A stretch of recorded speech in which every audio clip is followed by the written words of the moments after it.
Picture this, a recording studio somewhere far, far away. Welcome to the fantasy zone. Get ready.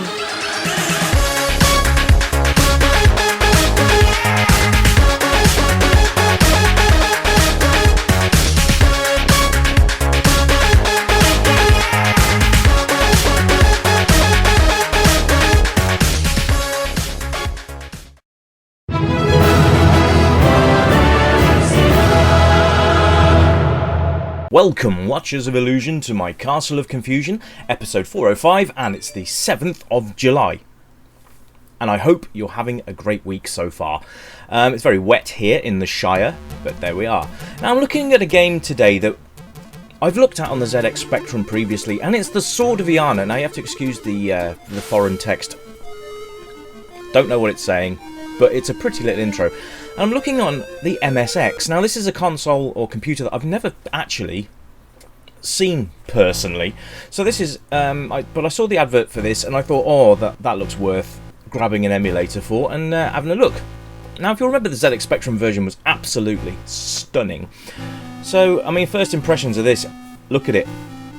It looks amazing. I really love the colour schemes and everything else. The main character looks really nice. And if you remember the Spectrum version, the graphics were pretty much the same, just with a lot less colours. But it works so well. Now this works on a 2-button joystick as well, which is really nice. I do recommend the, what's it called, SpeedLink Pro. That's a great joystick, 2 buttons. Very clicky, so it's very retro. So yes. Let's have a look at everything, because this game is stunning. And actually I might do a playthrough of this if I can, because it's quite a long game as well. But RetroWorks were responsible for this, and I've died. Oh well. Remember to take those jumps a little bit more lightly, I think. But yes, the RetroWorks did the original Spectrum one.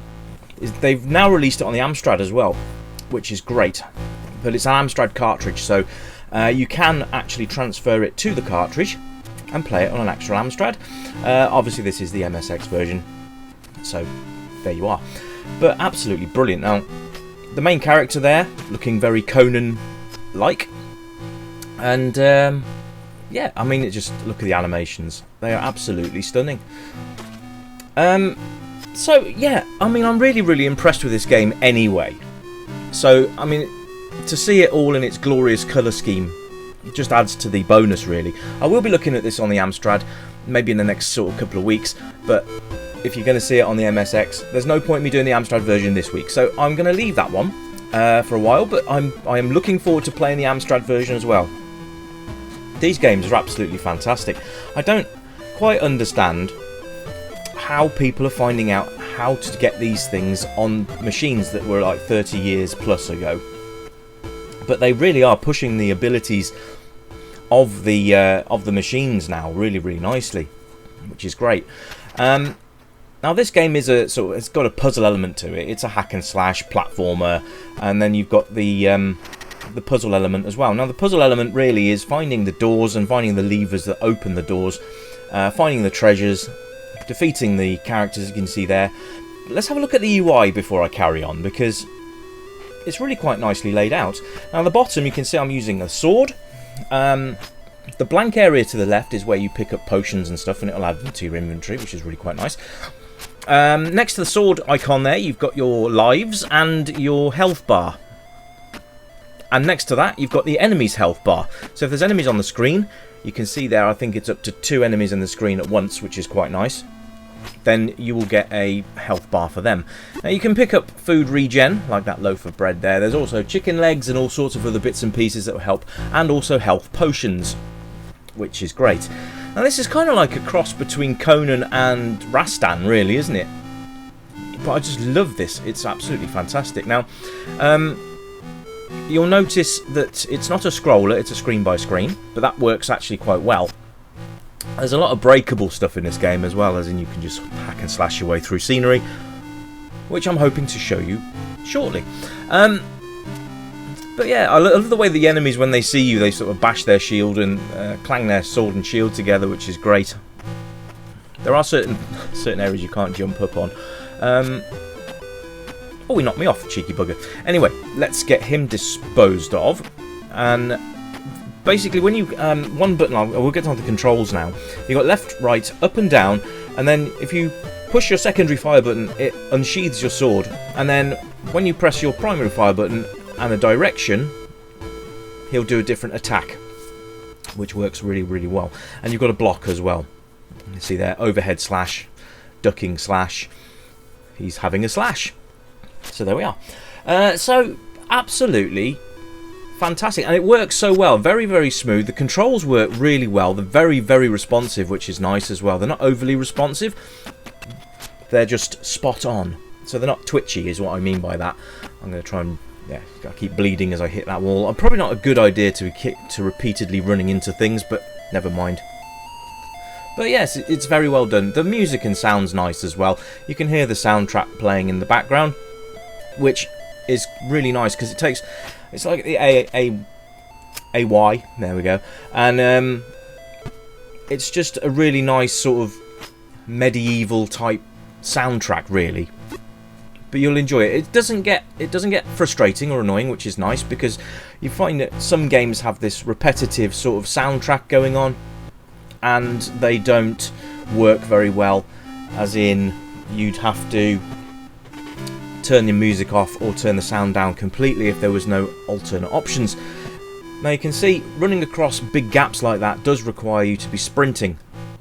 You do that by pushing down the primary fire button and then pushing in a direction, and he will actually continue to walk on it, to run on his own accord, which is really quite nice. So once you actually start the run, you don't need to hold your button down anymore.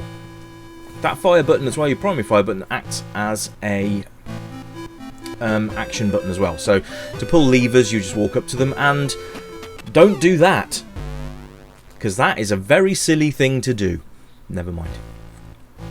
But yeah, it's just, they have put a lot of thought and effort into this, and just seeing it in full colour, it's just absolutely brilliant. I'd love to see them actually tackle this on a NES, maybe, or an Amiga. Imagine the Amiga version of this. That would be absolutely amazing, especially with all with the colours and everything the Amiga is capable of, especially AGA, yes, that's right, which would be 256 colours out of a palette of 16.1 million, which would be really nice. But who knows? Who knows what they've got next? I mean, they've literally just released it for the Amstrad, like I said, so there's possibilities that they will release it for other formats as well, which I'm really holding out for, because, well, it's just genius. Now, it might not be your cup of tea, this game, but I implore you, even if you don't like platformers, give this one a try. I will provide the link to the developer's website, and you can go and have a look yourselves. There's the Spectrum Plus 3 version as well, which is double-sided disc, which again, you can play on emulators or you can play on an actual Spectrum, which is really nice. There's one thing I do like about this recent games, is that you can play them on actual hardware, which is, a lot of people are like, how the hell do you manage that when it's obviously much, you know, the machine shouldn't be able to cope with it, but you know, you can. And to see it actually on a Spectrum, MSX, Amstrad, whatever, it's incredible.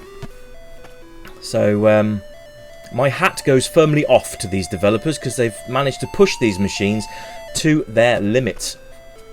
I don't even know if they've pushed them to the limits, to be honest with you. I just know that, you know, if we'd have had games like this back in the day, oh my god, we would have been absolutely thrilled. So, I mean, I'm not saying the games were bad back then either, but I'm just imagining if you could play this quality of game on a Spectrum or an Amstrad that you would normally expect to be playing on an Amiga. I mean, even a C64 I think would be pretty good for this as well. I imagine it would be fairly similar to this, but who knows? Maybe that's something else they'll incorporate a version for as C64. I don't know. So to pick things up, you just press it down. So there we are. I just love the fact that you can hang off ledges as well. I think that's really quite a nice feature as well. So that, oh, hello, mummy, how are you? Oh, that doesn't look good. That doesn't look good. It's, oh my god. Oh, he's slashed me to death with his bandages. I mean, who better to kill you or wound you than a mummy, because you've got instant bandages right there. So there we are. Playability, well, let's go. How do I explain this? It's just one of the most playable games I've actually had the pleasure of having a look at on both formats so far. So it's absolutely brilliant, and it's a lot of fun. And I think fun plays a big part in how much you're going to come back to a game as well.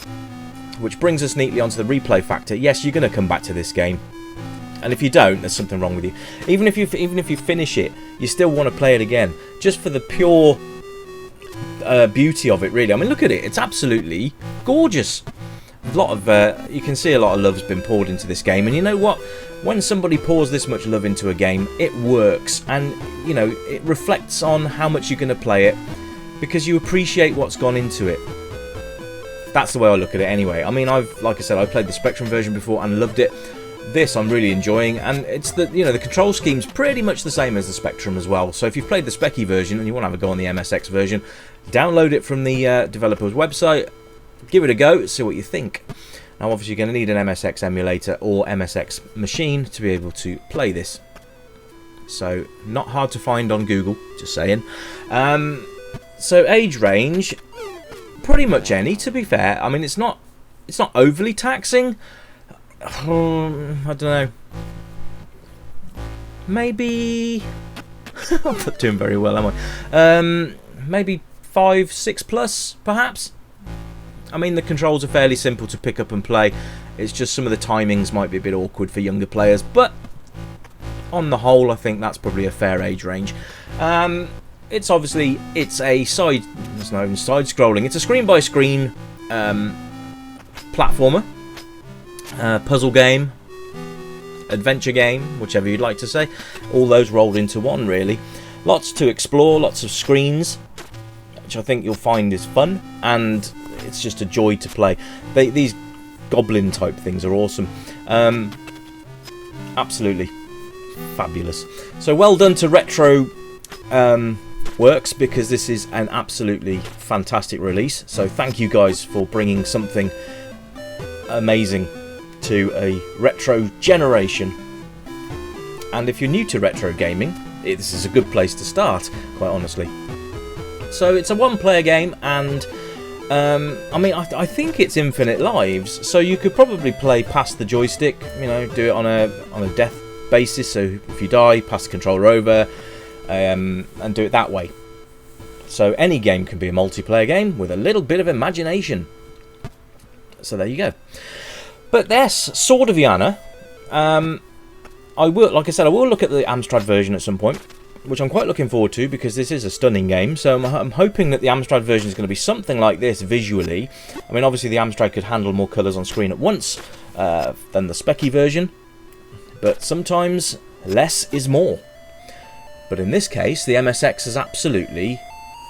I'm saluting this game, because it's fab. So yeah, if you like Conan the Barbarian, if you like Rastan and all those sort of games, I think this is your cup of tea, definitely. I like the way you can climb down as well. The only thing with climbing down is it doesn't actually show you the screen below you, so you could just fall to your death, although I've never actually done that in this game, so hopefully that's not going to happen. Oh, those goblins. Those cheeky goblins. That nearly fell off at the top then. You can see there the health bars. There's the 2 health bars there. And that helps quite a lot. Cause, I thought you could go and collect something over there then. Nope. Obviously not. You see the health potion there in the bottom left, which is starting to fill up on my inventory, which is nice. I don't know if there's going to be more things that you can pick up. Maybe, I don't know if there's more weapons that you can pick up. There certainly does seem to be a down arrow on the sword to indicate that possibly you can collect more stuff. But, well, let's have a little poll, shall we? Let's go with you guys play it as well, and see what secrets you can dig up, and I will have a playthrough at some point, and let's see what we can do. If you've played this before, let me know what your thoughts are. If you're planning to play this, let me know. And yeah, if you've played it already, let's compare notes, because, well, it'd be interesting to see other points of view on the game. So there we are. Right, I have set up a Patreon. which I will be linking in the description. Any support you guys can give is absolutely fantastic. It will help to grow the channel, I promise you.